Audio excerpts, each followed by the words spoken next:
So everyone is saying that mindset is everything. Let's talk about it. I have about 10 minutes. There are 5 qualities that a person who is able to change their mindset quickly possesses. And these are the foundation for rapid mindset shifts. Okay. Now, I've had tons of mindset coaches, and these are the qualities that I began to embody when I started to get really, really incredible results, like miraculous results. So the first quality is the person who wants to change their mindset has a natural curiosity. They're very curious. They want to understand what's going on. They want to understand why someone is doing what they're doing. They want to understand the deeper levels of inspiration and motivation and someone's big why, including their own, right? We're not just talking about goal oriented people. We're talking about what are their emotional levers? What are the ways that they connect to this thing? So being curious and staying curious, even if it challenges what you think you might know, even if you think you're an expert and you've reached the top, if you can stay curious, you'll probably go even higher and feel even deeper and connect even more powerfully as you begin to change your mindset. Now, the second thing is these people have faith. And what I mean by faith is that no matter who they pray to or what they believe in, they absolutely believe that they are surrounded by a force that wants them to win, that they were created by an energy. I use the word God because I'm a God girl, but like they believe that they were designed for a purpose and they were meant to be successful. They were meant to figure it out. They were meant to create something here. They have an unshakable faith that everything that comes into their lives is for them. Everything that leaves their lives is for them. And they just know that it is going to work out. That's what they deeply believe. They have faith that whatever they try is taking them a step closer to where they know they are supposed to be. Number 3, these people are willing to look and feel silly, right? Like that idea that like Delulu is the Salulu. That is their thing. They are willing to feel silly. They are willing to feel like a newbie, right? Like that little toddler that takes its first couple steps and then, lands on the ground and then gets back up and tries again, right? It sounds so basic. And yet there, as we age, we can start to have this unwillingness to feel silly. We don't want to feel silly. We don't want to feel like goofy. We don't want to look goofy. We don't want people to judge us. And it's like, there is this knowing that, it's okay if I feel silly because I'm new to this. I'm trying something new, right? I might not get it the first time. And even if I do, I might not get it every time, even if I get it the first time. So they have a willingness to be vulnerable in that way and feel silly or look silly as they try new things out, as they try new ways of speaking, try new ways of thinking, and they give themselves the grace for that. Number 4, this one was the most challenging for me, if I'm going to be completely honest, which I always want to be with you. And that is they are not attached. Okay. They are not attached. And I actually take this to the extreme when I set a goal or I set my mind to something and I ask myself, am I going to be okay if this thing never happens? I actually set the goal and then I sort of reverse engineer how my confidence is going to be, how I'm going to treat myself, how I'm going to identify in the world, what I'm going to believe if the thing that I so deeply desire never happens. And I did this when I was single and was really craving healthy partnership. I found myself really clinging to this idea of like having a partner and having a husband that's fantastic. And then the attachment created this anxiety of like, will it happen? When is it going to happen? How is it going to happen? Right. And like this really emotional attachment to it. And finally, I got to the point where I was like, I'm okay if I never have a wonderful partner. I am okay if I never have the relationship of my dreams. Like I am whole and complete whether or not this thing happens. And that created so much space because I was no longer anxious about it. I was no longer worried about it. I was no longer thinking about it constantly. And I really think that these 3 things actually block more blessings than contribute to the creation of them. So if you are attached to something, right?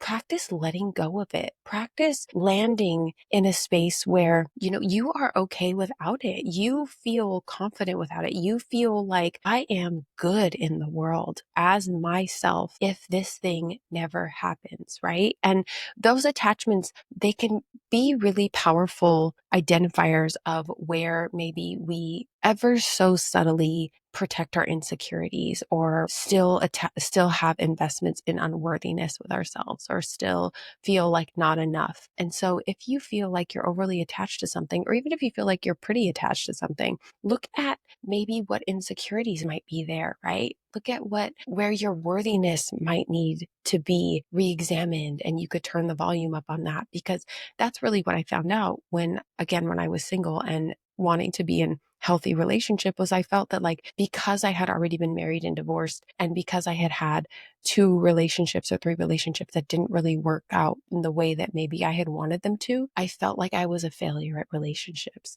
And even though those relationships didn't last the way that I wanted them to, or maybe even work out the way that I thought that they would, it really helped me to see myself and see that, oh my gosh, I'm attaching my worthiness to whether or not I'm in partnership, or if you're in business, whether or not this business is working, or where we sort of do this to ourselves. So take a deeper look at it and see if you can let it go. See if you can keep making steps and taking actions every day towards that thing, but you can release the timeline. You can release whether or not it's going to happen, because you know that you're still whole and complete and moving towards that thing and becoming the person that has that thing every single day. Now, the next thing is that these people are data collectors, right? So they run life as if it's an experiment, and they try, and then they reflect, and then they try again, and then they reflect. And when they're reflecting, they're going, what worked? What didn't work? Is this effective? Is this ineffective, right? They're not going for right or wrong. They're not going for good or bad. They're going for, is this inching me closer, or is it inching me further away? And if it is, what adjustments can I make? How can I shifted a little bit so that I feel more embodied, and so that it starts to inch me towards the woman that I am becoming, right? And then the bonus one, which I think is so important, like maybe the most important one, is they have a willingness to be wrong.